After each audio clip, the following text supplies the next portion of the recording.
All right. Hello, guys. Welcome back to Curiosity. Here's another Lance Bush video. I'm talking to Lance on call after that debate he had with Mike Humer for the first time. It's been one and a half months. I've been super busy, but I finally have him here, and we're going to review a video in which Isaac Brown, or Ask Yourself, critiques Alex O'Connor and his meta ethics.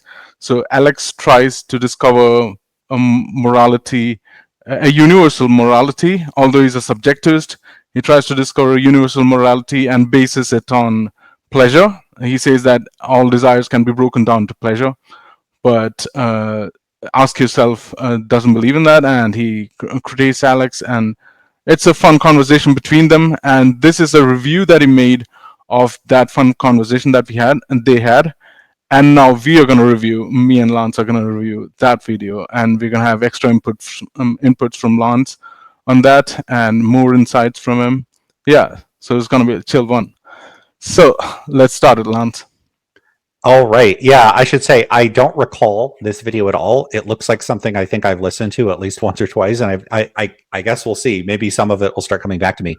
You mentioned that Alex is a subjectivist. I see that the video is from 4 years ago. Alex is currently calling himself a non-cognitivist and in particular an emotivist. So I don't know if his view has changed. Okay, or no. So by subjectivist, I just meant that anti-realist. I see. Understanding. I didn't go precise over there. Yeah, he is a non-cognitivist. Yeah. So, yeah. But, I'm totally getting pedantic about the terminology. So I know. You ought to be ought in the subjective sense. And the other thing that's really funny is like we're getting super meta here because we're doing a review of a review. We're reviewing a review about meta ethics. So we're doing meta ethics, I guess. Meta ethics, yeah, exactly. Yeah, it's like metaception or something. Maybe that's a good title for the video. I don't know. Yeah. All right, let's get started. I often do these like 20-minute preambles before I even get started on a review. So I want to push past that and just get going. So let's get going now. No, today I'm going to do a little critique. Oh, sorry. You started saying something. No, I was saying you can do that if you want, but it depends on how much time you have. I have like 6 hours maybe, but yeah. I don't have a ton of time. I got other stuff to do today. So we'll get started. I know. Let me know if the volume sounds like... Does the volume sound okay here? Today I'm going to do a little critique, friendly critique of Alex O'Connor, a.k.a. Cosmic Skeptic. Well, the first thing to say he's doing a friendly critique of Alex. I will do a friendly commentary on Ask Yourself and Alex. They're both anti-realists. They, I think, have their meta-ethical views are on the right track. So I don't really tend to find myself disagreeing with them about these sorts of issues. So we'll see what we can make of this. You will disagree with Alex a lot here, I'm sure. Quite possibly. Yeah. But it's interesting because I just said recently, I should do more critiques of other anti-realists, given that my anti-realist views tend to be different from pretty much every other anti-realist, and Alex is an exception. I'm not an emotivist. I'm not a non-cognitivist. I don't think that's the correct ethical stance to take. So, okay, let's get started. Yeah. A while ago, I had a conversation with him, Rationality Rules, and Vegan Gains. In that conversation, Alex made a claim that I found very dubious. I started arguing with him about it, and actually got him to concede partially. But unfortunately, having just checked into his channel, he still seems to be saying the very kind of thing I showed a problem with.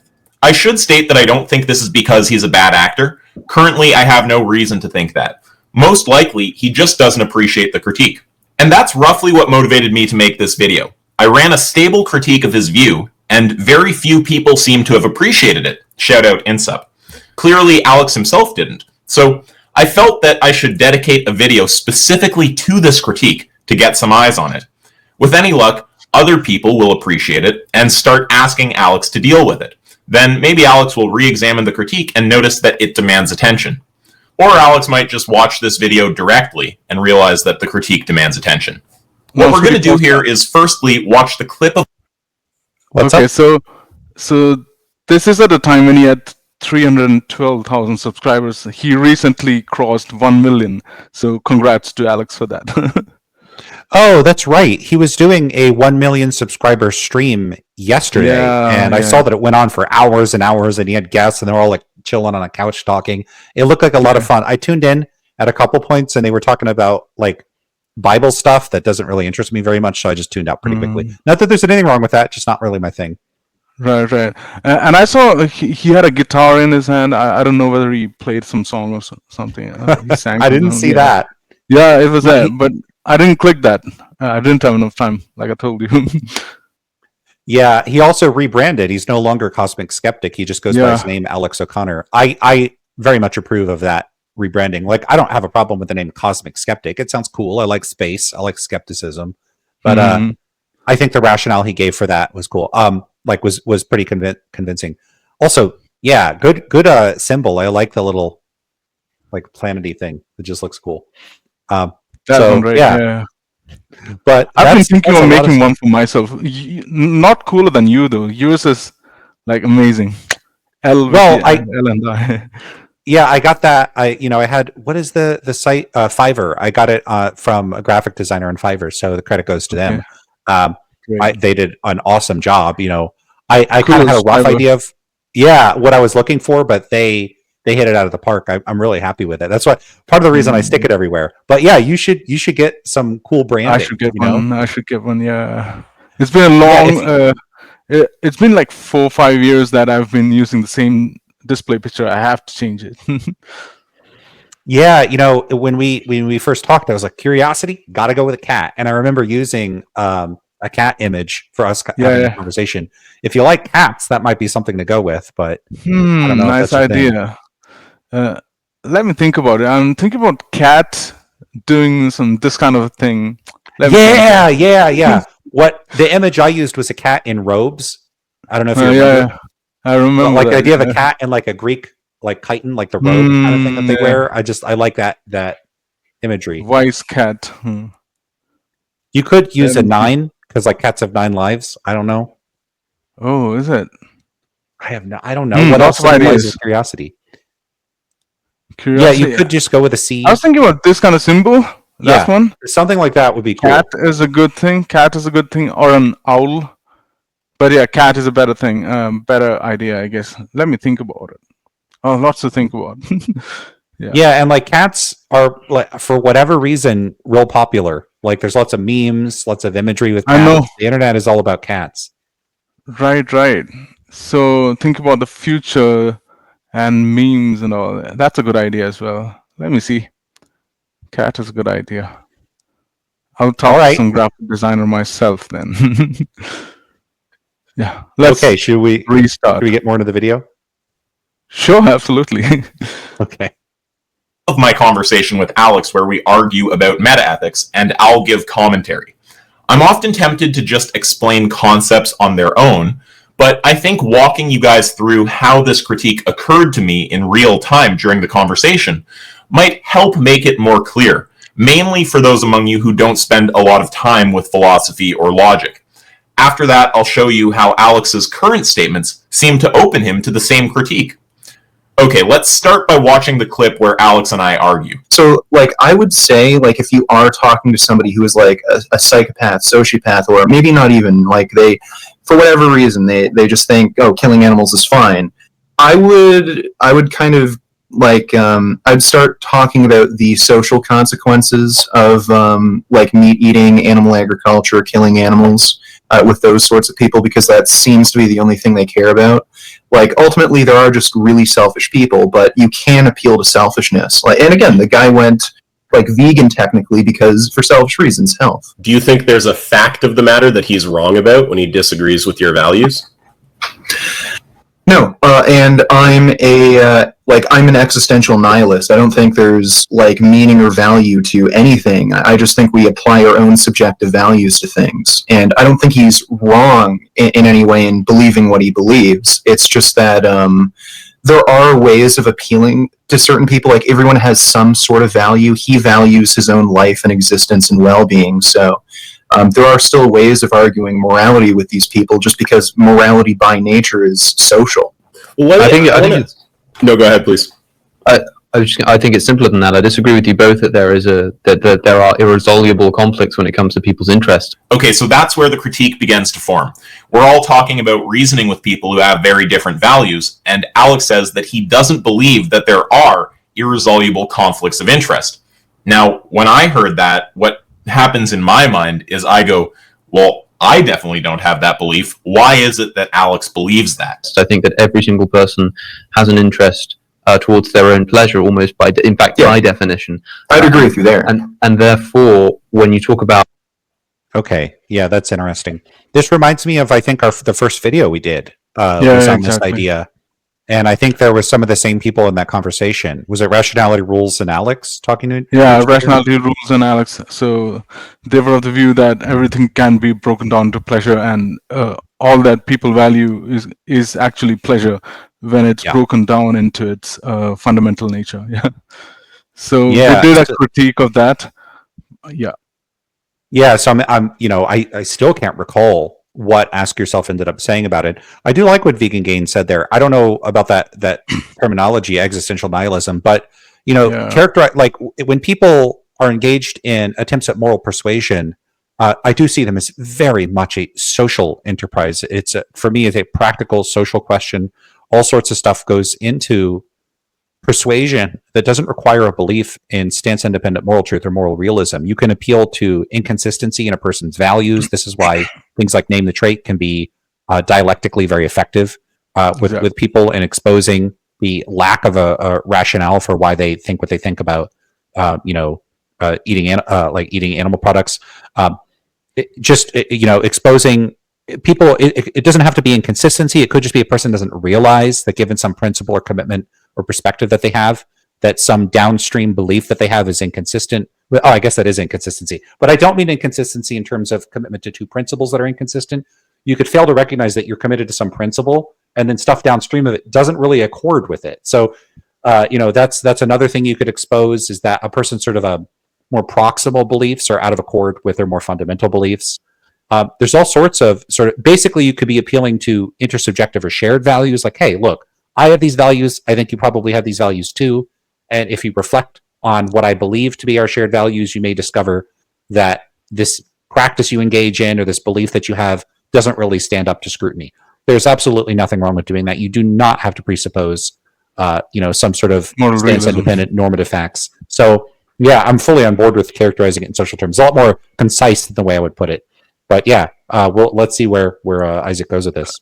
I think consistency. Sorry to interrupt.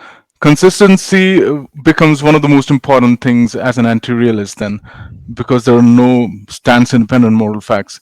So, as long as you're consistent with your own principles, then you're good to go as an anti-realist, I think.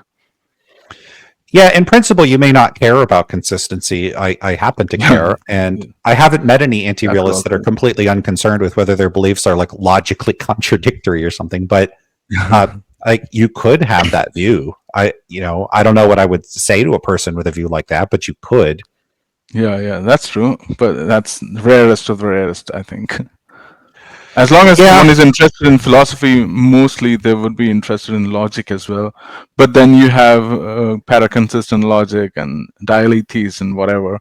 But yeah, like I said, they're rare. So it's pretty rare. I don't think I've ever had a sustained conversation with somebody that like rejects classical logic in the context of the conversation I was having. You just can't tell, I think. I haven't had either, but I'm imagining what does it mean to have a consistent conversation with a dialectist. I just can't imagine doing that. Yeah, and you could always have some sort of absurdist or something. Exactly. 2-3 sentences in, and I'm having no clue what to say, because everything is true and everything is false at the same time. There's probably a way of navigating conversations with a person that holds views like that. Anyway, I don't know what that would look like, though. Mm-hmm. Anyway, let's get back. All right. I'm going to take it back a little because I think they had started to say a couple things. Okay, yeah, sure. Here we go. That every single person has an interest towards their own pleasure, almost by definition. I'd agree with you there. And therefore, when you talk about arguing from selfishness, it can be done. All argumentation for morality is an argument from selfishness. I think that the way that morality, the way that it works, is by the maximization of one's own pleasure. This is where I wouldn't be a utilitarian in the normative sense, where they go from they make the jump from saying that because I desire my own pleasure, that means pleasure is good, which means that the general pleasure is good for everyone. I'm sticking with the first proposition. I just think that my pleasure is good, just as Stephen thinks his pleasure is good, and just as everybody thinks that their own pleasure is good.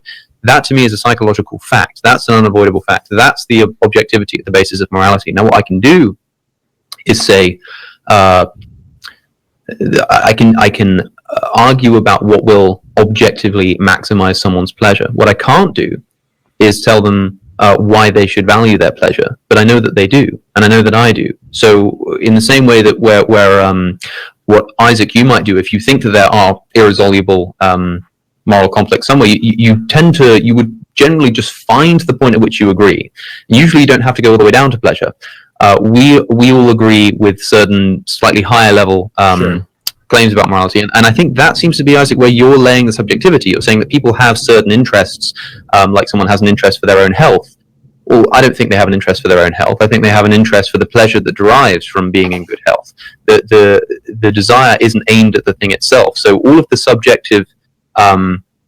subjectivity lies in this single proposition that my pleasure is a good thing. Everything else is an objective derivative. That's what I would say. Okay, so at this point, Alex has said a bunch of things that weird me out, but in the interest of keeping this video streamlined, I'm not going to do an analysis on his entire comment. What's going on in my mind right now in the conversation is I'm going, okay, the claim that I've latched onto, that I'm trying to understand why Alex believes, is that there aren't irresolvable value differences. I'm not understanding his reasoning for that. I have some loose idea. So I'm going to ask clarificatory questions until I understand exactly why he believes that. Then I'll be able to determine if I agree with his reasoning or not. Yeah. Okay. So one or two things. So first of all, one claim that you're making is that like every human has this like shared motivation of pleasure. So it can't be that there's an unresolvable conflict of values because every living creature, in fact, yeah. Okay. Now, just so I can make the point, though, say that there's an agent that we just construct somehow. Maybe it's like an AI, and it just doesn't have that goal. Would you have an irresolvable conflict of values with that thing? It wouldn't be sentient. It wouldn't be able to do anything consciously. If you don't have a conception of pleasure and pain, then you don't have a conception of preference. And if you don't have a conception of preference, then you have no motivation to action. So you'd just be a vegetable. Why would you need? Wow, that's a strange claim. What do you have thoughts on that? Can you play that again? Yeah, sure. Agent that we just construct, so there's an unresolvable conflict. One claim that you're making is that like every human has this like shared motivation of pleasure. So it can't be that there's an unresolvable conflict of values because every living creature, in fact, yeah. Okay. Now, just so I can make the point, though, say that there's an agent that we just construct somehow. Maybe it's like an AI, and it just doesn't have that goal. Would you have an irresolvable conflict of values with that thing? It wouldn't be sentient. It wouldn't be able to do anything consciously. If you don't have a conception of pleasure and pain, then you don't have a conception of preference. And if you don't have a conception of preference, then you have no motivation to action. So Okay, so I could already, I can't recall exactly what Ask Yourself ends up saying, but my guess is that Alex is either going to have to trivialize the notion of pleasure and pain by just basically making it definitionally equivalent, like analytically equivalent to like preference in this context. Proclivity, preference, or something. Yeah, having pleasure and pain pleasure and pain is pursuing what one prefers or disprefers or something like that. Yeah. And so he's either saying something trivial like preferences or preferences, or he's making a claim that I don't think he could support, that pleasure and pain are somehow conceptually and maybe metaphysically distinct from preferences and dispreferences, but that nevertheless, you can't have preferences that are not reducible to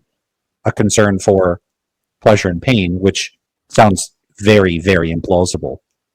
So I think that's going to be the problem that we're going to get to, that basically it's either saying something trivial or something extremely contentious that I'm not sure that he could really support. So basically, in that view, we can also consider a positive ion that has an affinity towards electrons as having preference towards those electrons, which can be called to as having a desire for electrons or something. So yeah, that's a strange kind of view. Are ions conscious? Unless you're a panpsychist or something, no, we know that they're not conscious, or at least that's what we think. So that's a strange kind of view. And later on, he ends up saying that like pleasure and desire are kind of synonymous and tautologous, and that's what he will end up saying later. So yeah. I don't know what he would say about like protons having preferences. My suspicion is that he would say that he definitely does not think that, and that it might require baking into a bit more psychological substance into the idea of a preference or dispreference.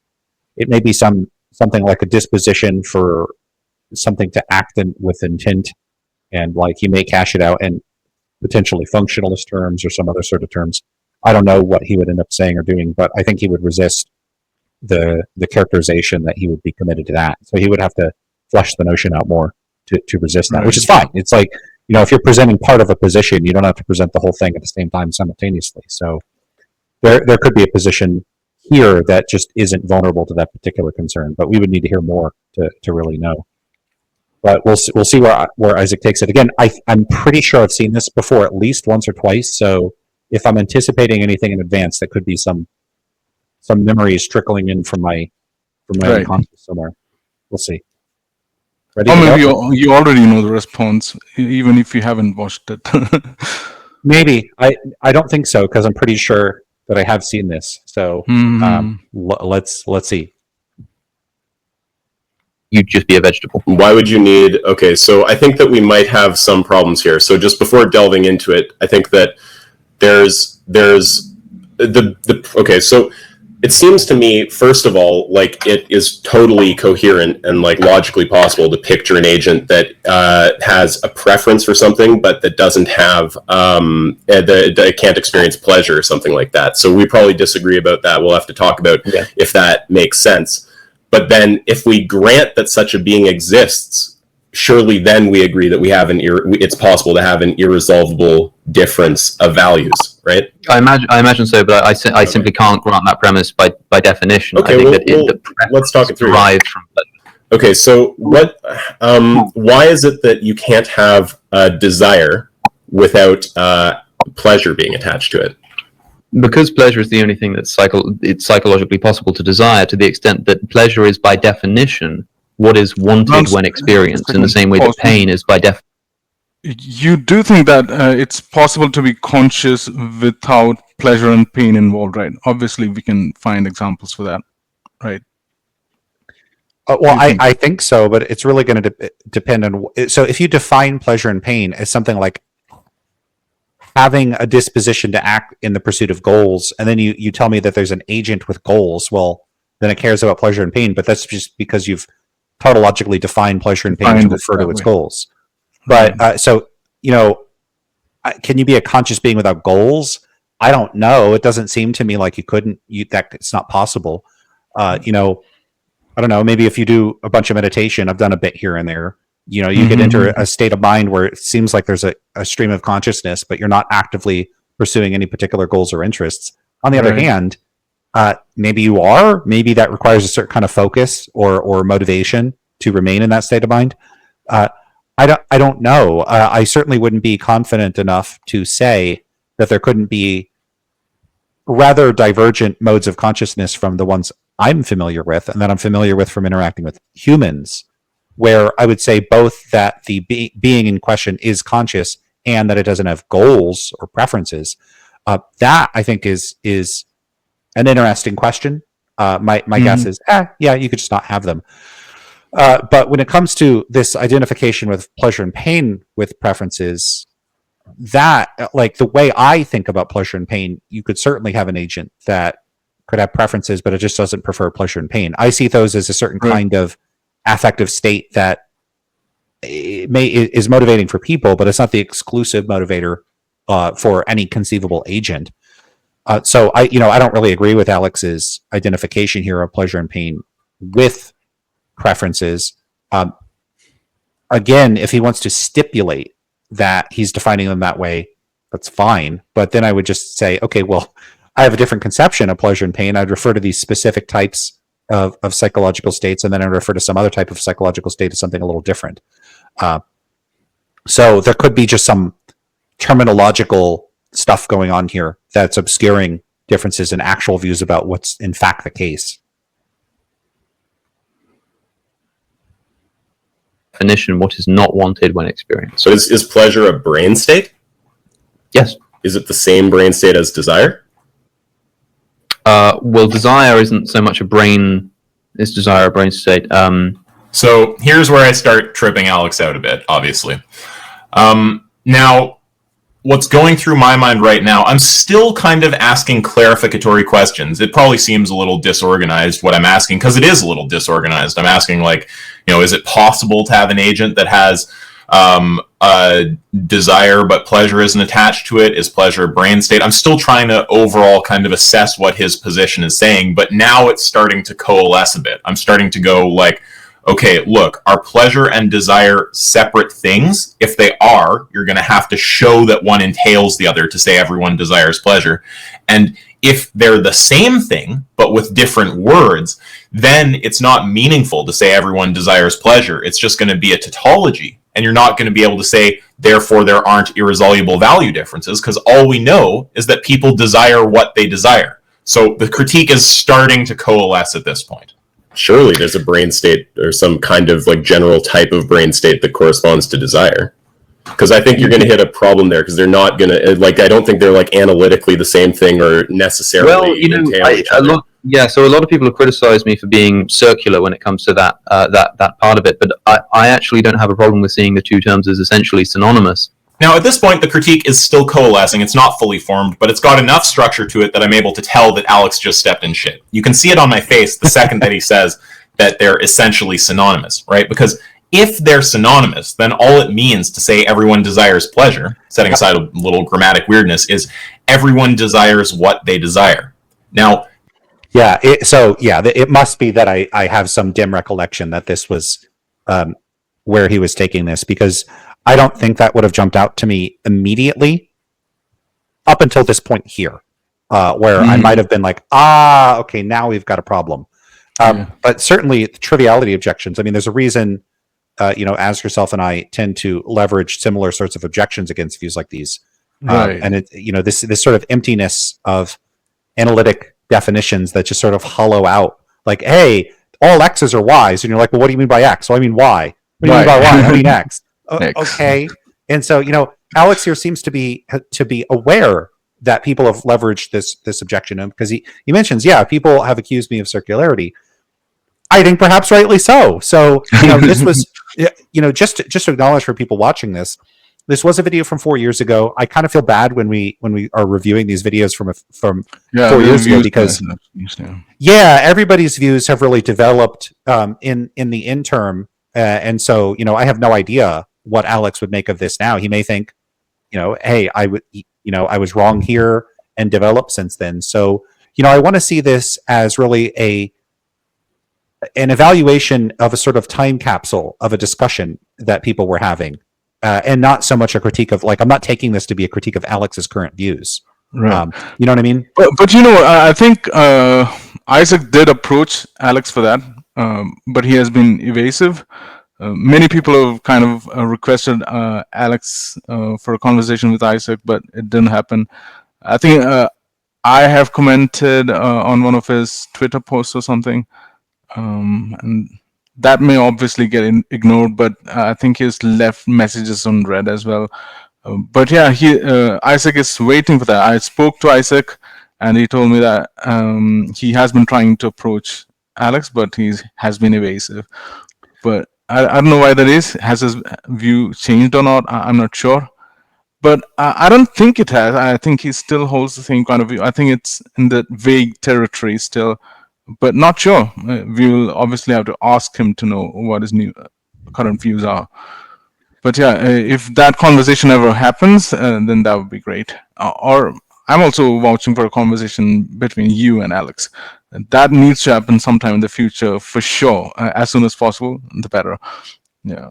Yeah. Well, I've reached out to Alex, but I haven't heard back. Now, to be fair, when you hit 1 million subscribers, I'm sure he gets a flood of email and messages and whatever platforms he's on. So that's a lot to filter through. And I have a very tiny channel. I'm not a notorious person by any means for the anti-realist stuff. It would be great to talk to Alex. I especially would like to talk to him about the non-cognitivism, emotivism type stuff. I think that there's a lot to discuss in terms of perhaps a more robust and reflective approach to his metaphysical stance. Pretty much every time I see him talk about that, he doesn't. He always says he's an emotivist. Right, but I don't see him develop arguments or really engage with the standard criticisms of it. He just is, and to be fair, in a lot of these contexts, he's just trying to get out what his view is, and a lot of times he's talking to more general audiences. It's not like I see him talking to academic meta-ethicists, and so just trying to get people to understand the view. Like, just for instance, I'm a pragmatist. I would say 90% of the time that I'm talking about pragmatism is just trying to explain to people what it is, and then having them go, "What are you talking about? I don't get it." Or asking questions, sometimes insulting me and saying that that's a stupid view. But very rarely is it like a sustained argument with someone that's familiar with pragmatism and is arguing with it. So I think he's operating in a lot of those contexts, and I want to be fair to that. But if he hasn't had that conversation yet with Ask Yourself, I would love to see it. I'd be happy to talk to him about non-cognitivism and why I think that's not really the best way to approach anti-realism. Not that I really find it to be the worst thing in the world or anything. It's not like I'm like, that's a ridiculous view. I think it's just not the right approach. But it's hard to get that conversation going. I can't speculate on what's going on with Alex because I know he's very busy. He does lots of stuff. But as far as Ask Yourself, if I had to guess, and what the heck, I'll just go and speculate about it. Ask Yourself did abandon veganism some time ago, and sorry, not Ask Yourself. My bad. You know Isaac, right? Yeah, Alex O'Connor. My mistake. You're going to have to edit that out. I don't even want someone having that thought for a second. Because that's okay. That happened with me as well just now. So Isaac and Alex, they kind of look like similar names, so it's easy to confuse. Yeah. No, just a brain fart. So Alex stopped being a vegan, and he may be concerned that Isaac or Ask Yourself is going to press him on that issue if they ended up having a conversation. So that's that as well. Yeah. So that might be a factor. Isaac told me that he could be bad faith or something, because there has been a lot of tries to contact Alex, but he has been evasive. I don't know. I don't know. So the biggest critique is going to be about veganism rather than this one, because this is just a tiny nuance in metaethics.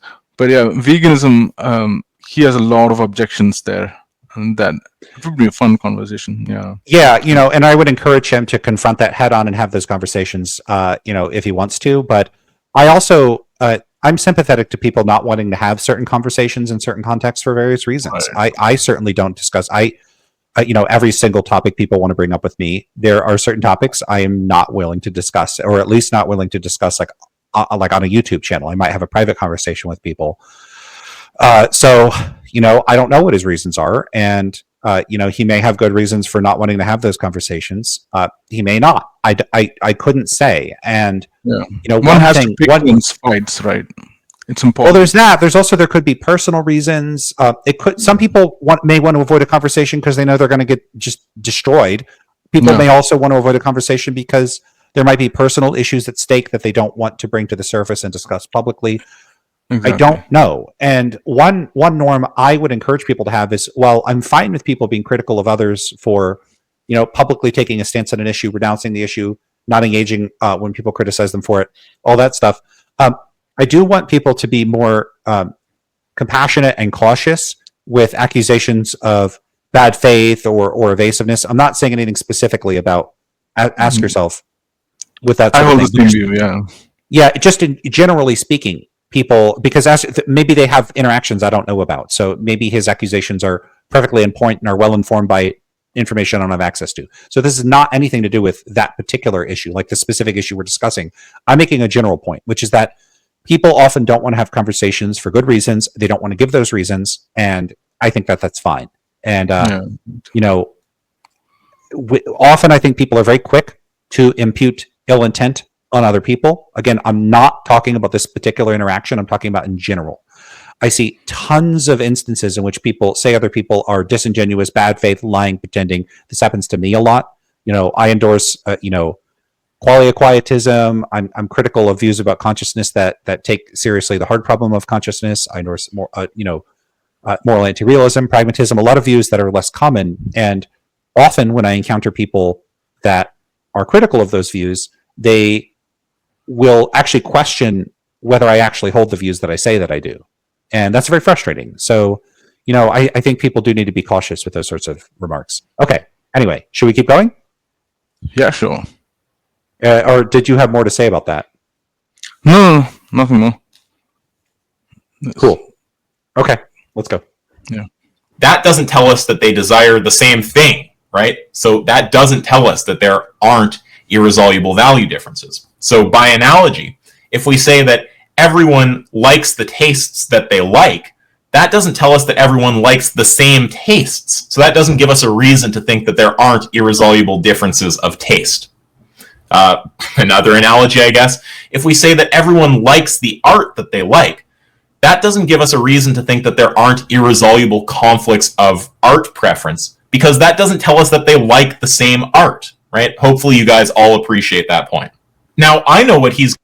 Yeah, so just to comment on this, I think this is a devastating set of points. It does make me think, if like pleasure and pain are just reducible to preferences, and I can have my preferences and you could have your preferences, well, what if I derive my pleasure from doing a thing that would cause you pain? It seems like you could easily, trivially get potential conflict out of this. I mean, something very strange about this, that people couldn't have conflict. Well, me liking what I like and you liking what you like, and me deriving pleasure from what I like and you deriving pleasure from what you like, doesn't mean we like the same things. We could just like different things, and we could come into conflict for that reason. What if I would like to have your money and you would like me to not have your money? What? Now we've got a conflict. It would give me pleasure to have your money. It would not give you pleasure for me to have your money. So, I think there's a very serious problem with what Alex is proposing here. To be fair, the response that Alex would have is that now you think that you wanting to have my money is a good thing, but eventually you will realize that it's not a good thing for yourself. But yeah, even if you break that down to the ultimate level, but still you can actually have value differences. Yeah, so someone could say in extremis, like under ideal conditions, like if I was fully informed and ideally rational, I would value the same, like overall, like global state of affairs as everyone else. Like we would all converge in principle. Okay, I'd like to know if he does think that, why he thinks that. I would wonder what the argument for that would be.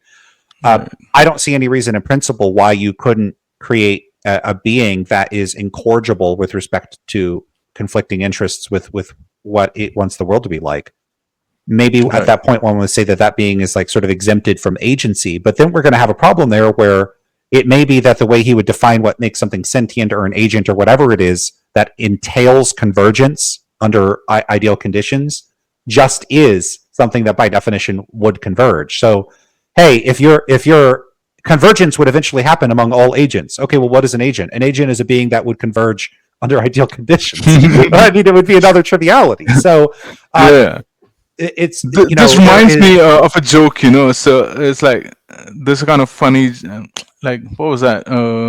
So I ask you, where's your home? So you say that my home is near David's home. But where is David's home? David's home is near my home. So there's no content there. You're not specifying where exactly your house is, right? Yeah, and this is exactly the kind of verbal bewitchment that Wittgenstein draws attention to that I think is so characteristic of the way a lot of analytic philosophy operates and the way a lot of people are sort of taught to think and reason when doing philosophy. And I think that's a problem. And I wish more people were attentive to language, when they were doing philosophy.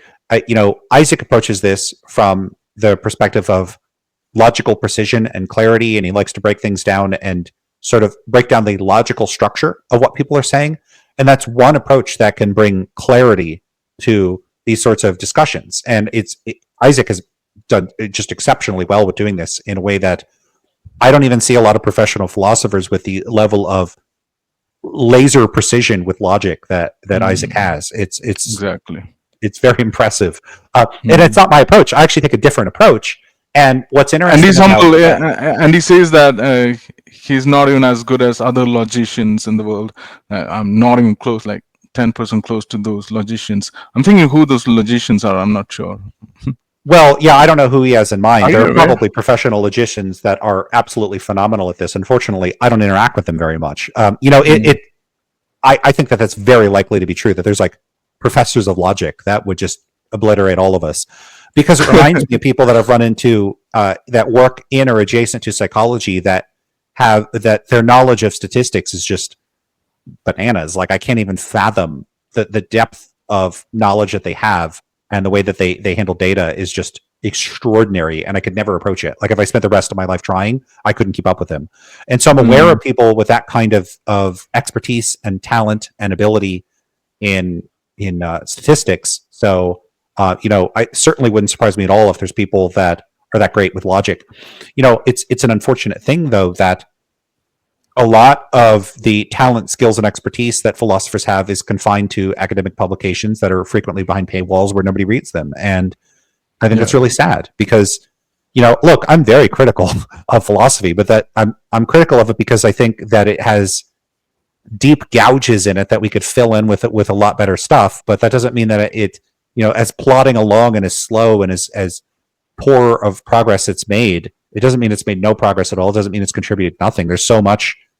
Like there's a reason I stick around. It's because I want to see something. I want to see it be better. But that doesn't mean that there aren't just dozens, if not hundreds, if not thousands, of brilliant philosophers doing great work all the time in the cracks and crannies of the mainstream analytic approach, which I have huge problems with. And people that are really good at logic are some of those people.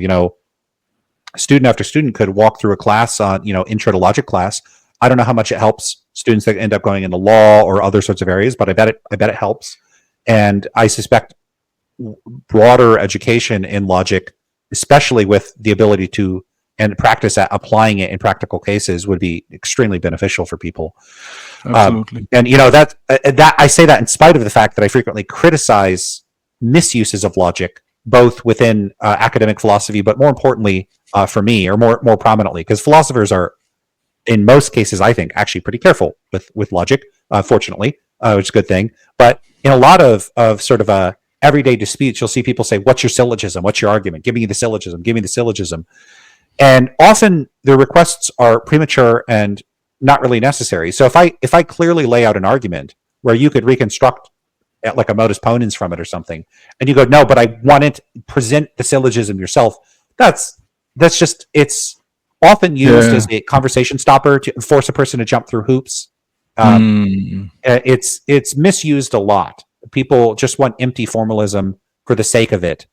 A lot of it might be motivated by this desire to like signal one's own competence or engagement with the philosophy, show how sophisticated you are, or something like that. But it's the same thing with people. I've seen that happening a lot in his server, Isaac's server. That happens a lot in that server. But yeah. It happens a lot in a lot of debate spaces. It's all over the place where people will just demand formalization without understanding an appropriate context in which you employ it. Isaac demands formalization when people are being ambiguous or unclear or evasive, and he does it to see, in many cases, look, if people are cooperative with their unclear arguments, Isaac will actively collaborate with people he's criticizing to iron out and steel man their positions. He will do that, and I've seen him do that.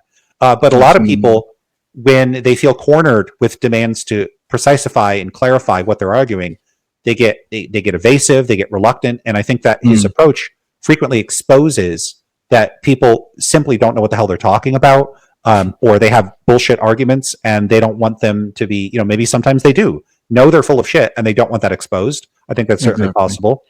I mean, it'd be remarkable if nobody is ever self-aware enough to know they're full of shit. Some people have to be.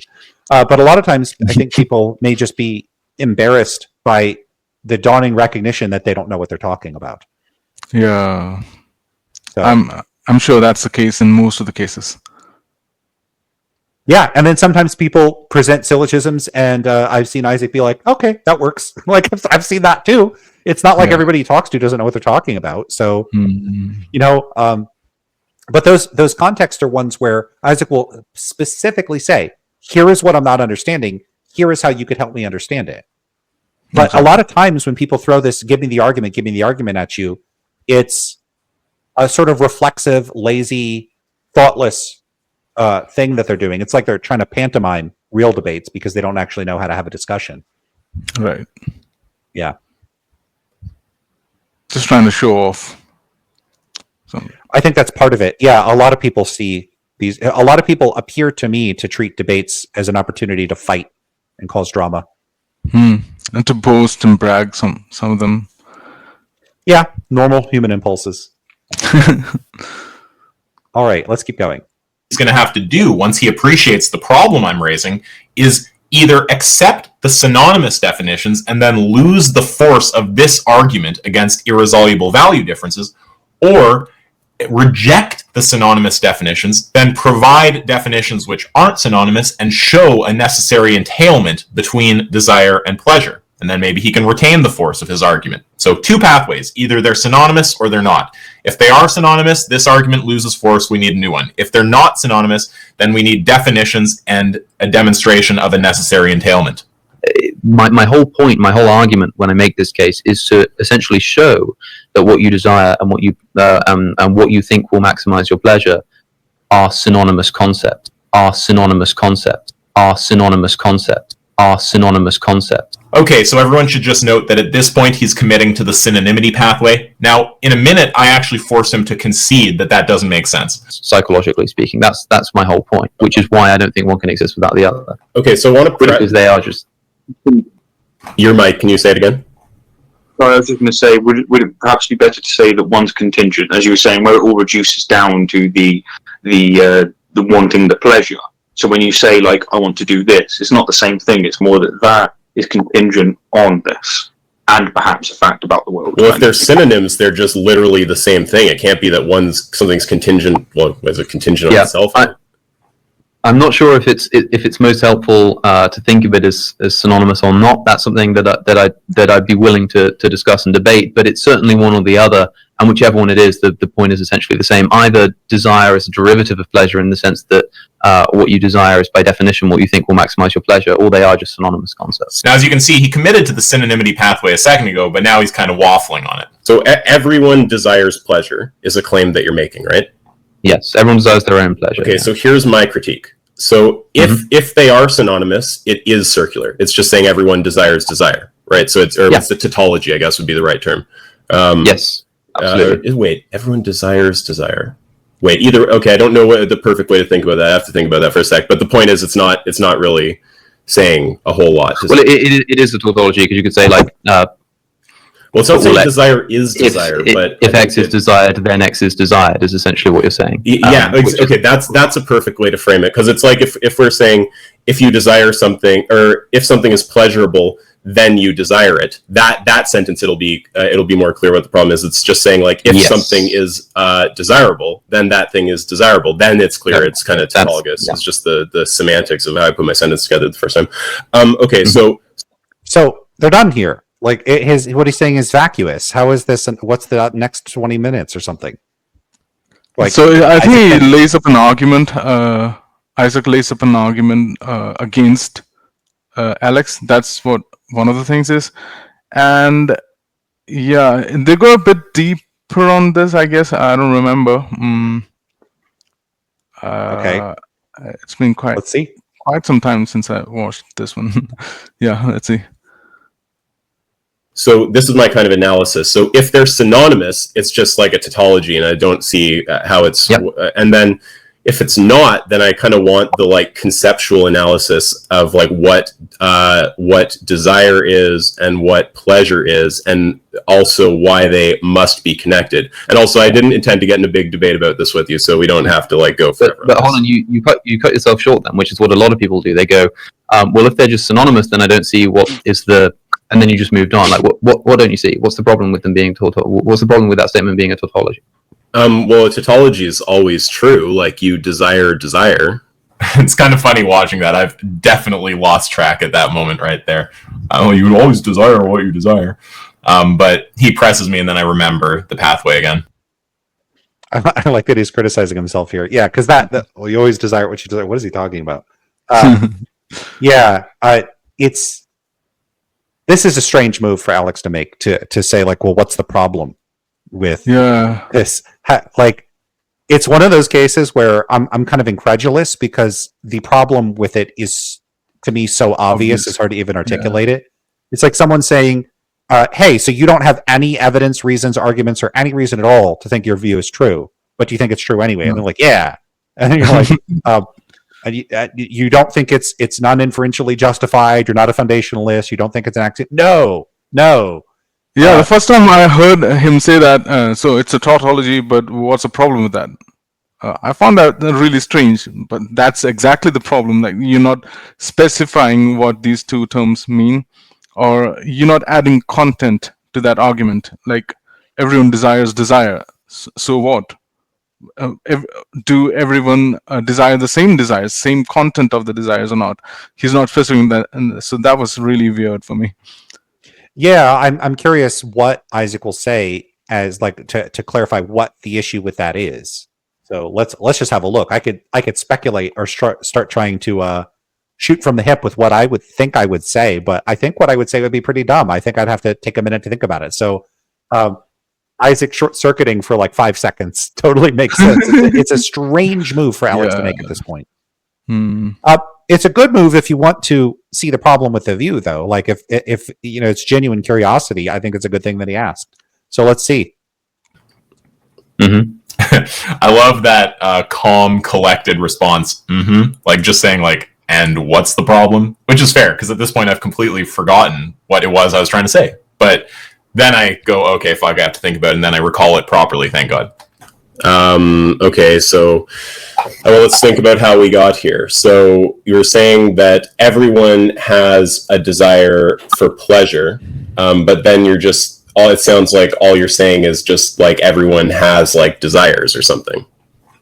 It doesn't, it's not, it's then it's like the similarity everyone has on your view is just that they have desire. Yeah. It's not that they have a shared, can I finish this? It's not that they have a shared goal of something like pleasure. That's then the basis of all hypothetical norms that can be the value you appeal to say there's no irresolvable value difference. If desire just means desire, then sure, everyone can have desires, but that doesn't mean that they have the same desire at the base that we can reduce things down to and say there's some kind of like general standard that we can always argue someone to a position from. Critique remembered. Definitely need to smoke less weed. Yeah, which is why I think it is helpful to think of pleasure as a separable concept, but which would make them not synonymous. So I'm sensing the lack of clarity here, and that's like, it's like blood in the water. Again, I'm not trying to fucking make Alex look dumb or anything. I'm just trying to make him appreciate a problem. And I think it's totally legitimate that he didn't think of this. It's a pretty technical kind of linguistic problem. The problem is like... I think you need to, or else I think you get this, like, it just becomes a tautology, and then you lose the force of what you're trying to... Like, wait, let's see if we agree on this, because maybe I'm missing something. So this is where I'm kind of, like, buckling in for the ride. I'm like, no, I'm going to get him to concede that they can't be synonyms or concede that this argument loses its force. We're going one way or the other here, boys. Sure, if it's just all you're saying is desire, then you'd agree you're not going to have that foundation anymore to say there's no irresolvable value differences because everyone desires the same thing, because all you're saying is everyone has desires at that point, and those desires could be for different things. And if everyone can desire different things, it seems like you could have irresolvable value differences. Well, then you could just... Yeah, I think he just nails them right here. Yeah. There's no way out of that. It's one or the other, and either way he goes, it's either he concedes or he concedes. This is a lose-lose for Alex. Rephrased it in the sense that everybody has an interest in fulfilling their desires, and so you can make objective derivatives about how those desires can be fulfilled. Now, at this point, Alex tries to change around the language a bit to see if he can get around the desires. You're not. I want to take back a bit. Critique remembered. Definitely need to. I want to see the whole critique from the beginning. The problem, which is fair, because at this point I've completely forgotten what it was I was trying to say. But then I go, okay, fuck, I have to think about it, and then I recall it properly, thank God. Okay, so let's think about how we got here. So you're saying that everyone has a desire for pleasure, but then it sounds like all you're saying is just like everyone has like desires or something. It doesn't. It's not. It's then it's like the similarity everyone has on your view is just that they have desire. Yeah. It's not that they have a shared. Wait, can I finish this? It's not that they have a shared goal of something like pleasure. That's then the basis of all hypothetical norms. That can be the value you appeal to say there's no irresolvable value difference. If desire just means desire, then sure, everyone can have desires, but that doesn't mean that they have the same desire at the base that we can reduce things down to and say there's a some kind of like general standard that we can always argue someone to a position from. Critique remembered. Definitely need to smoke less weed. Yeah, which is why I think it is helpful to think of pleasure as a separable concept, but which would make them not synonymous. So I'm sensing the lack of clarity here, and that's like, it's like blood in the water. Again, I'm not trying to fucking make Alex look dumb or anything. I'm just trying to make him appreciate a problem. And I think it's totally legitimate that he didn't think of this. It's a pretty technical kind of linguistic problem. The problem is like... I think you need to, or else I think you get this, like, it just becomes a tautology, and then you lose the force of what you're trying to... Like, wait, let's see if we agree on this, because maybe I'm missing something. So this is where I'm kind of, like, buckling in for the ride. I'm like, no, I'm going to get him to concede that they can't be synonyms or concede that this argument loses its force. We're going one way or the other here, boys. Sure, if it's just all you're saying is desire, then you'd agree you're not going to have that foundation anymore to say there's no irresolvable value differences because everyone desires the same thing, because all you're saying is everyone has desires at that point, and those desires could be for different things. And if everyone can desire different things, it seems like you could have irresolvable value differences. Well, then you could just rephrase it in the sense that everybody has an interest in fulfilling their desires, and so you can make objective derivatives about how those desires can be fulfilled. Now, at this point, Alex tries to change around the language a bit to see if he can get around the critique. I'm definitely not suggesting he's doing that in a Weasley way or anything. He just is still not really appreciating the extent of the problem here. So he's just trying to reformulate and see if it gets around the issue. But I'm pretty comfortable and confident at this point in the conversation. I'm just looking at his language and I'm going, is he actually explaining what the shared desire at the base is? No, he's just saying that there's going to be facts of the matter about how to achieve certain desires. Well, that doesn't establish that everyone has the same desire. You still have the same problem. Wait, but you're going to have that same problem unless the actual desire at the base or desire set is the same. If you're just saying everyone has desires, then there can be irresolvable value differences. People just desire different things. Right, and saying that there's going to be objective facts about what's derivative of those values, like, okay, so I desire X, you desire Y. There's objective facts about how I could obtain X. There's objective facts about how you could obtain Y. Doesn't mean that we end up not coming into conflict. So that does not help Alex get around this at all. It just doesn't do anything to help him. So Alex tried an evasive maneuver here, but it just totally doesn't work at all. And again, like Isaac is saying, I don't see that as like weaselly or intentional or anything. It's just, I think he's groping for a way out of the trap, and he's it's a bit of flailing here, and it doesn't work like at all. I think I'd probably grant that actually, which is why I suppose then, yes, it does make sense to think of pleasurable as a... Yeah, so I think you have to go down that road. I think you're going to have to say that pleasure and desire are separate. Okay, so that's a perfectly clear concession. He says he's going to have to grant that part of the critique, and I say, okay, so you're going to have to say that they're separate. He says yes. So now I open the other pathway. And I say, okay, well, if they're not... Sorry? And you'll have to define both of those, what pleasure and desire exactly mean. Yeah. So if he wants to give up on them being analytically equivalent, like synonyms of one another, then he's going to have to take the other route, because the one route is completely vacuous. So the only other route is to abandon the original claim and go a different way, which is, it shows that there was a problem with his position to begin with, which is that he was thinking of things as being equivalent and they weren't. Now, the concession is a good thing to do. Like if you notice a problem, it's on your own view, it's a problem.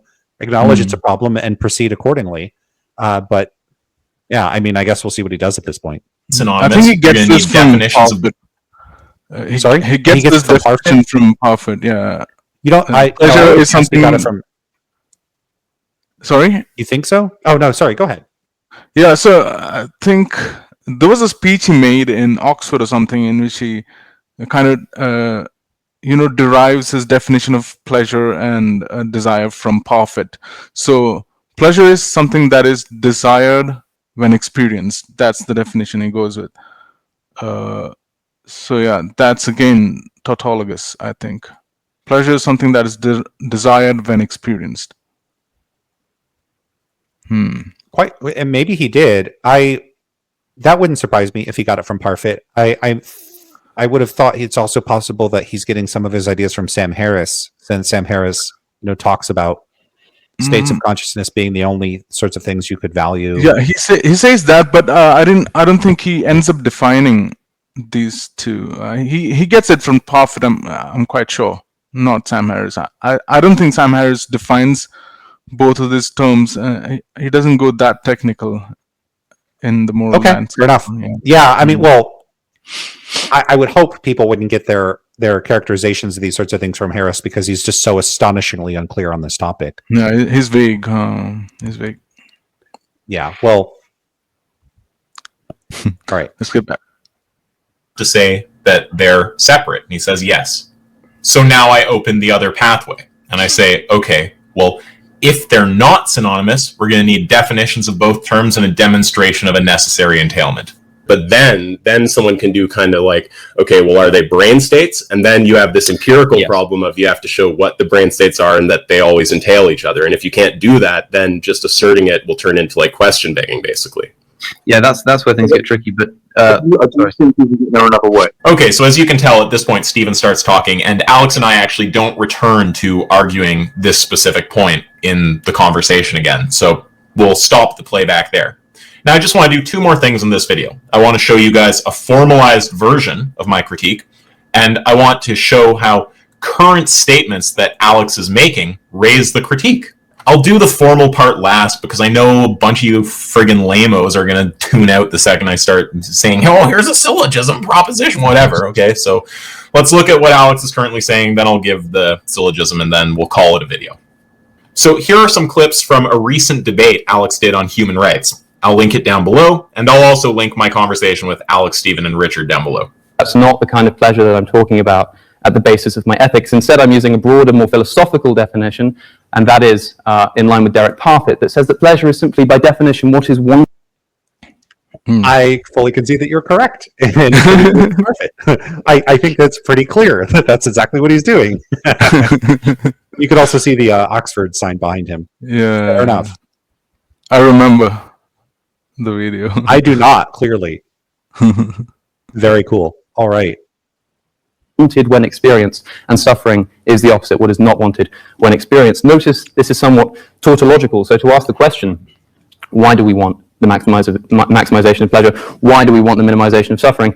I think is self-evident. Now, I can understand on some level what might be motivating Alex to adopt a definition of pleasure like this. I'm just speculating here. I don't know what's going on in his head. But if he says that pleasure is just a synonym for desire, or the object of desire, or using his current language, that which is wanted, aka desired when experienced, it becomes trivially easy to defend this claim that he wants to defend, which is that everyone desires pleasure, right? Of course everyone desires the object of their desire. Of course everyone desires what they want, aka desire, when experienced, right? That all becomes trivial. But the problem is, Alex, if you adopt a definition like that, you open yourself up to my critique. Someone can just say, okay, well, that doesn't tell us what they desire, so you're not giving us any kind of reason to think that there can't be irreconcilable value differences, or, using your language, irresolvable conflicts of interest. Consider an analogy, for example. Let's say we lived in a universe, or imagined a universe, in which it was necessarily true of its inhabitants that everybody's favorite color was blue. Right? Everybody preferred blue, subjectively, but everybody shared it. Right? When faced with decisions about what color to paint the town, right, you can objectively derive, with the assumption of the goal of blueness, that the color to paint it would be blue. Now, the desire itself is subjective, but because everybody shares it, this isn't a problem, and you can have objective ways to achieve that goal. The thing that we're interested in justifying, of course, is the goal. But once you have that goal, and once we recognize that pleasure is something that we do desire universally, there can be objective ways to get there. And if someone came along and said, no, I want to paint the town yellow, I think that's what we should do, right? They would not be entitled to say, this is all subjective. The desire for blueness is subjective. If I want it to be yellow, why is that any more legitimate or less legitimate than your desire for it to be blue? Because they're being internally incoherent. If we're living in a world where they necessarily think that blue is the best color, then I can show them, you think that to paint the town yellow is the thing to achieve our goal here. But I also know that you necessarily think that blue is the preferable color, and I can show objectively that. What? This is strange. Yeah. is the thing to achieve our goal here. But I also know that you necessarily think that blue is the. You necessarily think something? Does he? I wonder. It's just strange to say that someone necessarily thinks something. I don't typically think facts about what people think is necessary. This reminds me of our last critique that we made of Alex Conant. This was exactly the critique that we were making. Like, everyone necessarily desires their pleasure. So that's not the case, obviously. They desire a bunch of things, not necessarily pleasure. Well, if someone says, insofar as a person has desires, they necessarily desire the desires that they have, you could say something like that. That would be true. Yeah. Like, insofar as I have a favorite color, I necessarily like the color that is my favorite color. But it's equivalent to saying it's necessarily the case that if you like something, you like it. It's completely empty. Yeah. It's the only way I can make sense of the necessity claim. Like, I don't think he could have it both ways. I don't think he can convincingly convey simultaneously both that something is necessary and non-trivial in this context. Right. And I think that's fundamental to Isaac's point. The preferable color, and I can show objectively that they do not fit together, right? It's an internal inconsistency, right? Yes, sure, the desire for blueness is subjective, but if they come along and say that they want to paint the town yellow, they are wrong. If they think that that's how to achieve their goal, they are wrong. Now, that's a bad analogy, and the fact that Alex would deliver this analogy shows me exactly what it is that he's missing. So I'll explain why it's a bad analogy, and I think this will do a ton of work towards elucidating exactly what the pickle is that Alex has gotten himself into here, okay? Blue has additional features. It is not just defined as the color that we prefer. We know, for example, the wavelength of blue light. If we define blue in the same kind of way as Alex defines pleasure, we'll get the same problem, okay? So let's say that we define blue as the color that we prefer, okay? We're not told a wavelength or anything like that. Blue just means the color that we prefer. Now, when Alex says we live in a world where everyone prefers blue, all he'd be saying is we live in a world where everyone prefers the color that they prefer.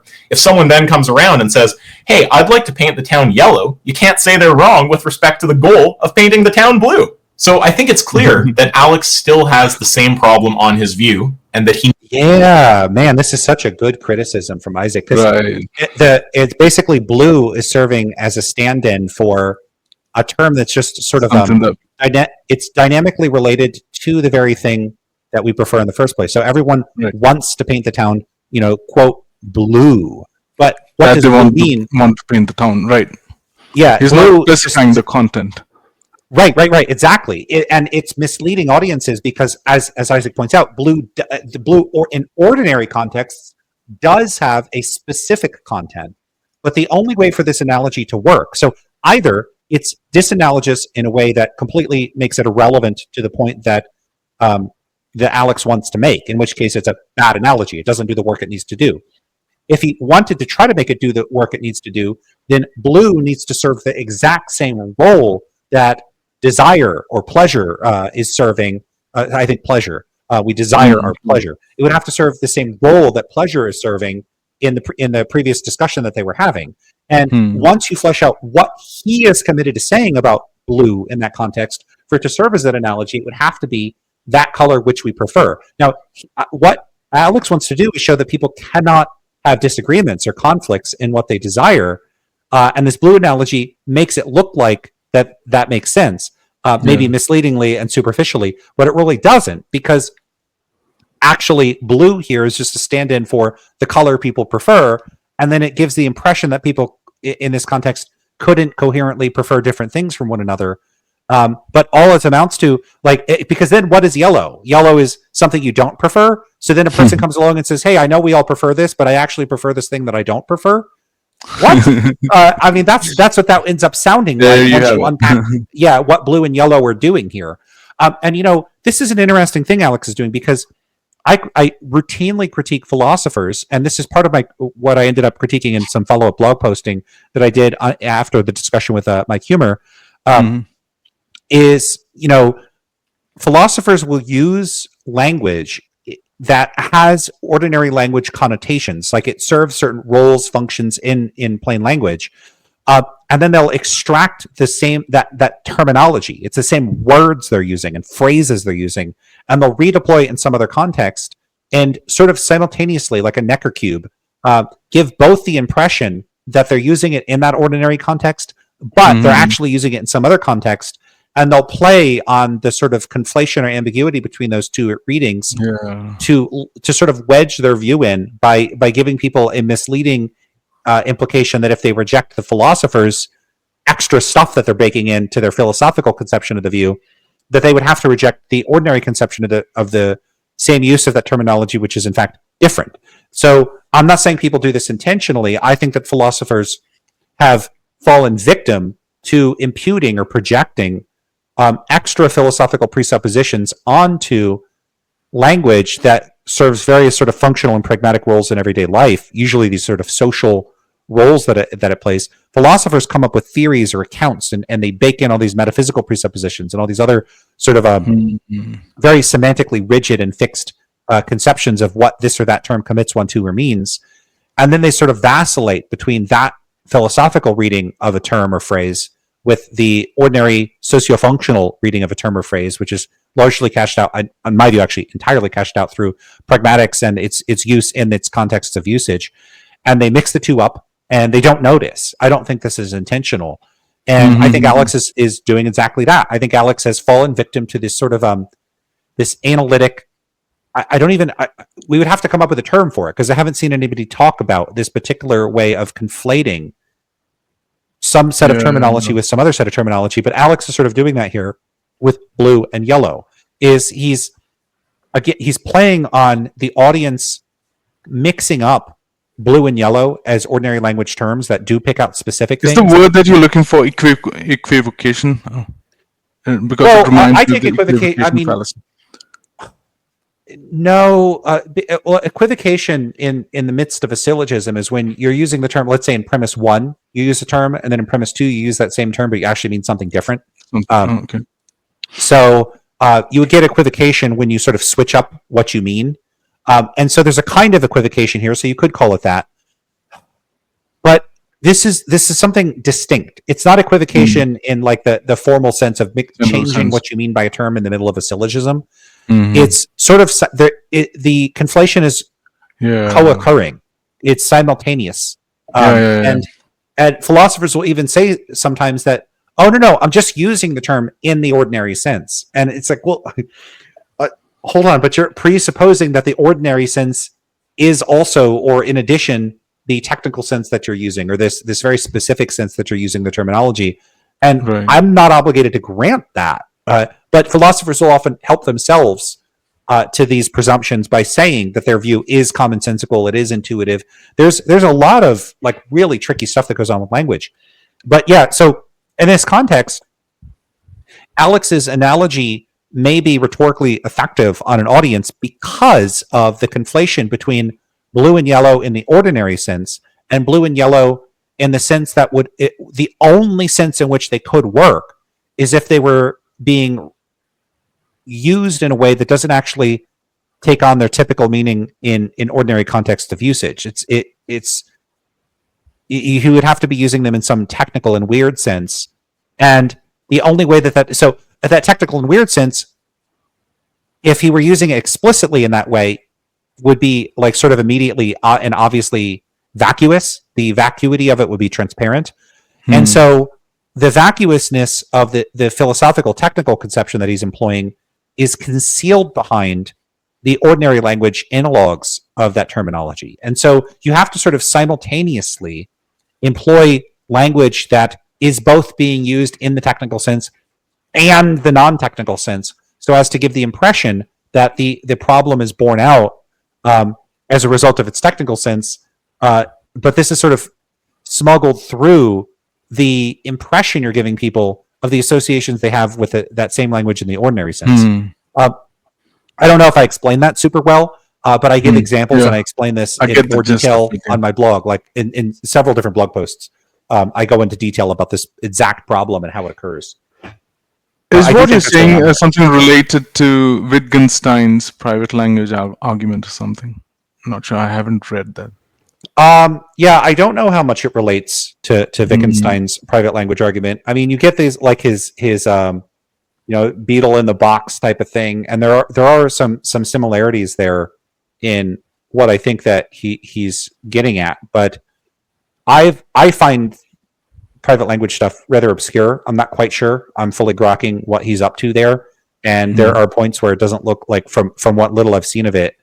I'm like, I don't know if I buy in all of that. To me, a lot of this, I don't know if we need to go so far as to articulate what Wittgenstein appears to be getting at to point out some sort of a identifiable type of vacillation or equivocation between different uses or senses of a term in argumentative contexts in ways that can reliably and systematically mislead audiences. I don't know that you need a particular conception of the way human cognition works or languages work or like potentially really questionable views about any of this. I think that the kind of critique I'm making is consistent with someone not really buying into Wittgenstein's views.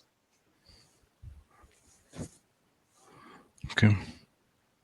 Let's go ahead. He needs to address this critique. Now, I'm going to just quickly formalize what I've been saying here so that we have some kind of formal structure we can go off and the argument doesn't get, broken telephone to death. I want people to be able to refer to a clear syllogism. Okay, here we go. Premise 1. If pleasure is a synonym for desire, then it's not the case that irreconcilable value differences are impossible in virtue of everyone having the same fundamental desire. Premise 2. If it's not the case that pleasure is a synonym for desire, then you need to define desire and pleasure and show a necessary entailment. Conclusion, therefore, either it's not the case that irreconcilable value differences are impossible in virtue of everyone having the same fundamental desire, and or you need to define desire and pleasure and show a necessary entailment. And here's the syllogism one more time modified to deal with the color example, just for clarity's sake. Premise 1, if blue is a synonym for desired color, then it's not the case that irreconcilable color preference differences are impossible in virtue of everyone fundamentally desiring blue. Premise 2, if it's not the case that blue is a synonym for desired color, then you need to define desired color and blue and show a necessary entailment. Conclusion, therefore, either it's not the case that irreconcilable color preference differences are impossible in virtue of everyone fundamentally desiring blue, and or you need to define desired color and blue and show a necessary entailment. I'm also going to give a visual explanation because I think that different people benefit from different modes of explanation. Some people like direct logical explanation, some people like analogies. I've already given both of those. Some people like visuals. I really like visuals. I find them super useful. So here we go. Here are agents 1 and 2. They both have desires. Their desires are the ovals. You can see they have a fundamental desire in blue. They have higher order desires, and those are in gray or what looks to me, although I'm colorblind, like yellow. So the shared higher order desires are in gray, and the unshared higher order desires are in yellow.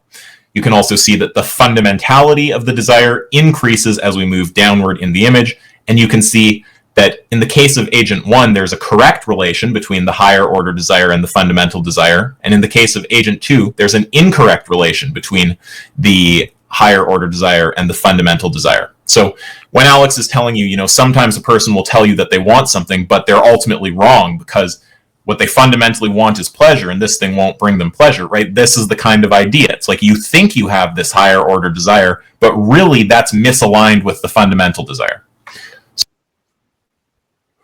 You're on mute. When he says higher order desire, I would have thought he would use lower order desire. I tend to use higher order to mean the more fundamental. So the language threw me a little bit here. Yeah. I would think so too, but higher order. It's not a big deal. Okay. Yeah, and it kind of makes sense of this graph because here higher order, if he were using it that way, would actually mean the thing lower in the table or the image, which would be a little counterintuitive. So maybe that's why I did it that way. I don't know. Maybe, yeah. I'll just, I guess, explain this quickly.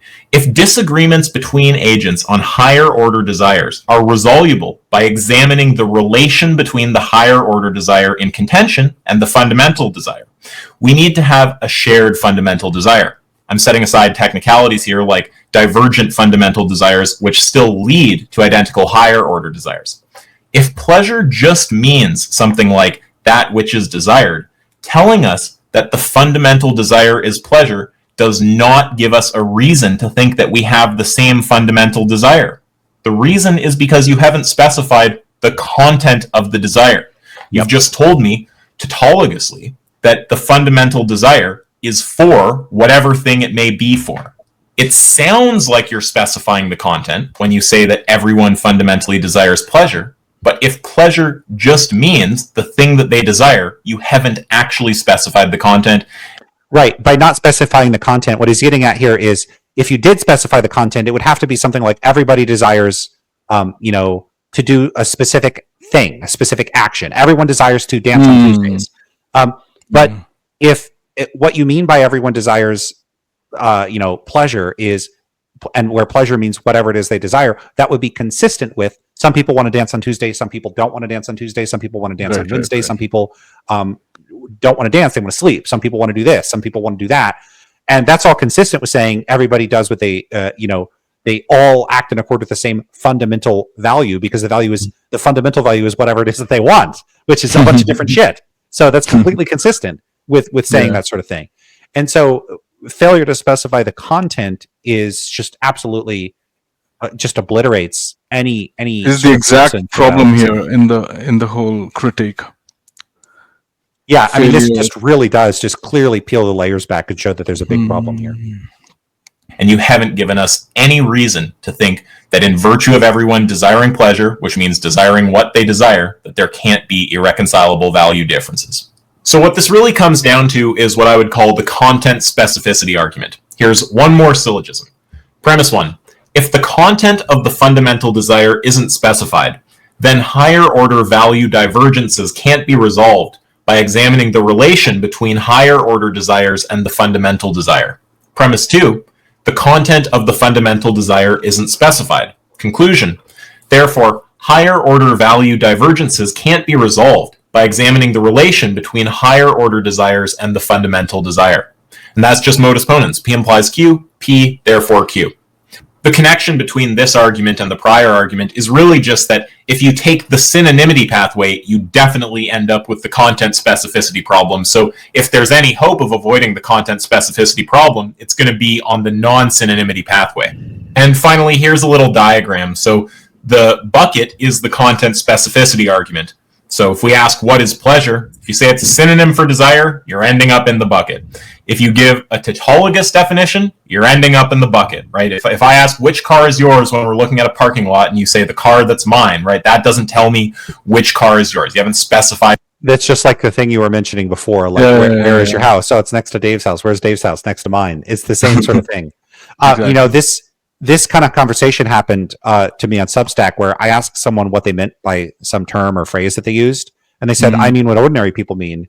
And then I was trying to get them, I was like, okay, well, what do ordinary people mean? And they're like, well, they mean the same thing I do. Or so, yeah, like it I don't think they said exactly that, but it was something where it was like, they mean the thing that they typically mean when they use it ordinary language. Like, which is what? And they're, the thing that they mean. Yeah, so the thing they mean is the thing they mean, which is the thing they mean, which is the thing they mean, which is what?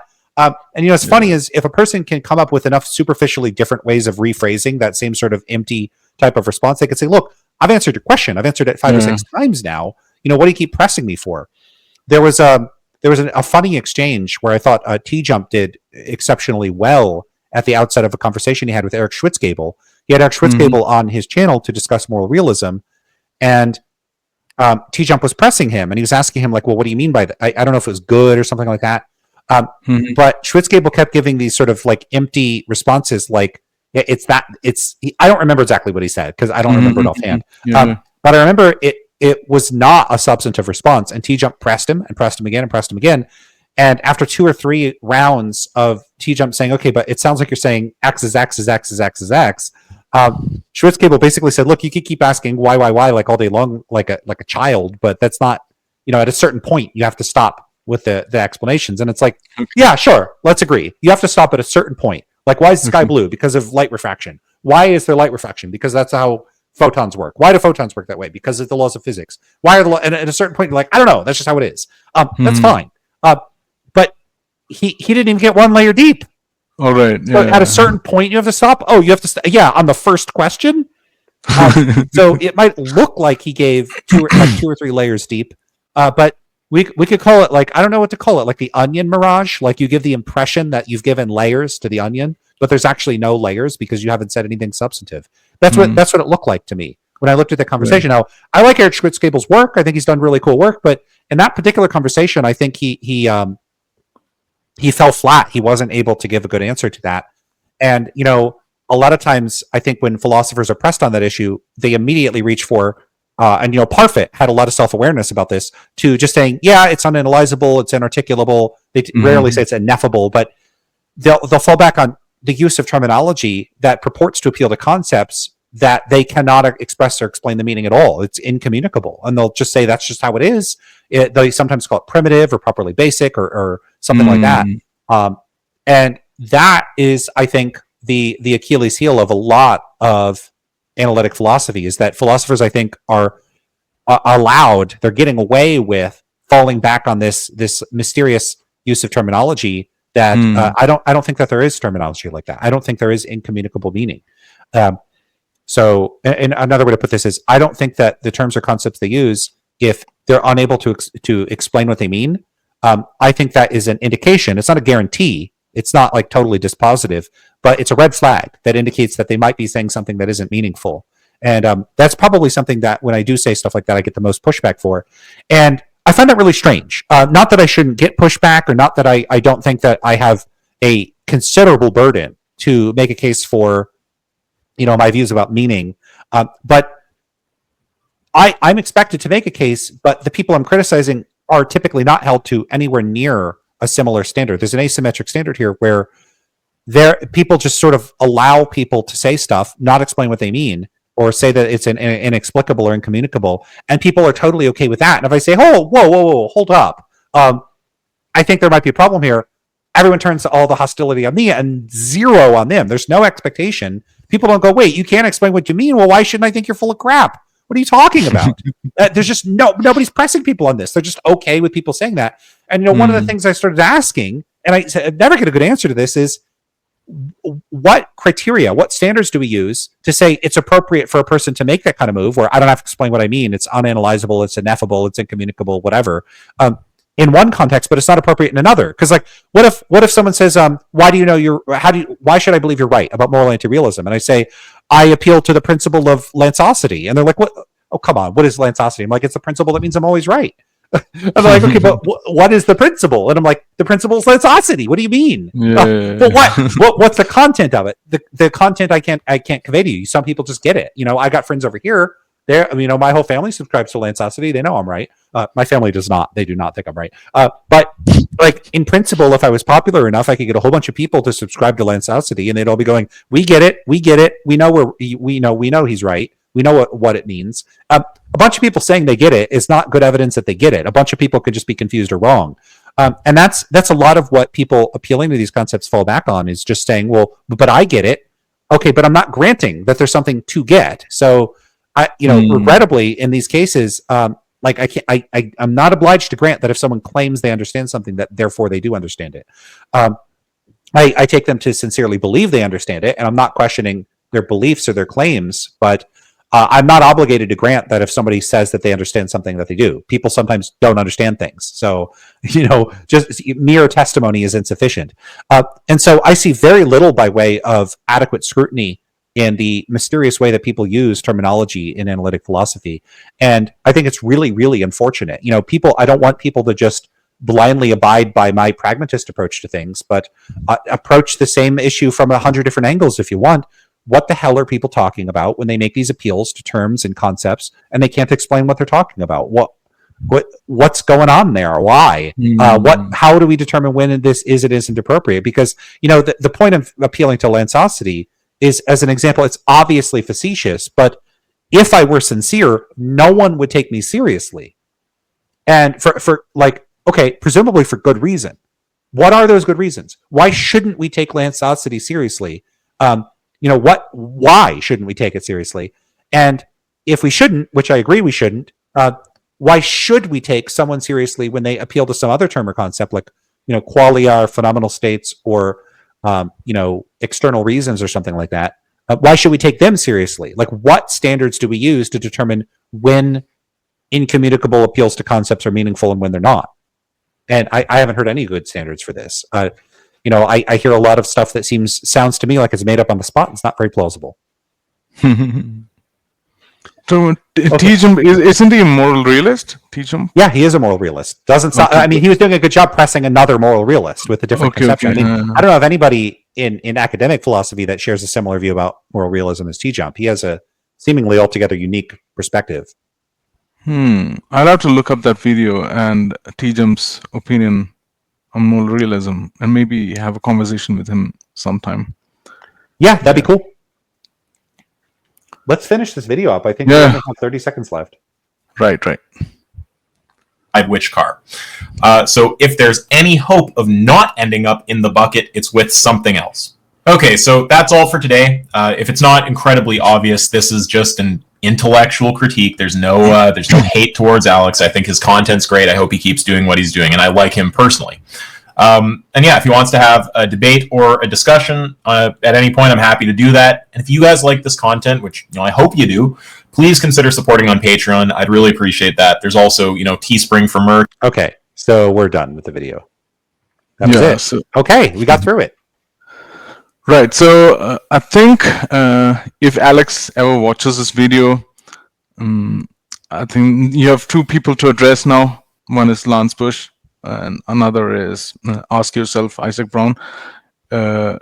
So yeah, we have put down our critique of your view. So to clarify your view now, if you've changed your view, you can come on and have a conversation with either of those, or even me for that matter. Yeah. So I'm happy to talk to him. I'd love to see the two of you have a conversation. I think that'd be great. I think it would also be great for him to have another conversation with Isaac. I think Isaac could. Yeah, that would be revisit priority this. for me. When I think about it, because there are two objections that he's making. One is on veganism, and the other is on irreconcilable value differences. So I hope you address that, and I hope you have a conversation with Isaac. And you can choose who you want to have a conversation with, but yeah, just if he ever watches it. Anyway, nice having a conversation with you again, Lance. We'll catch up again soon. We'll talk about some other stuff, maybe free will and stuff. We haven't spoken about free will much, have we? No, we should find a video and then review it on a Meta Monday. You want to do that? Cool, we can do that. Maybe the next year. By that, You don't think you're going to be around over the next few weeks? Because I'll be around. No. I'll probably be doing a Meta Monday on the 9th and the 16th. I'm going to Thailand in a couple of weeks for a week. Nice. Yeah, with the friends. Okay. Yeah. Have you ever been to Thailand? I have not. Okay, so maybe I'll tell you how it goes. Maybe convince you to go to Thailand. I would absolutely love to go. I would love to go on like a food tour. Whenever I travel, all I want to do is try the food everywhere, and I don't really want to pay. Like everyone wants to go to museums and see all this. Nope, I just want the food. Right. That's really pretty much all I care about. I know that about you.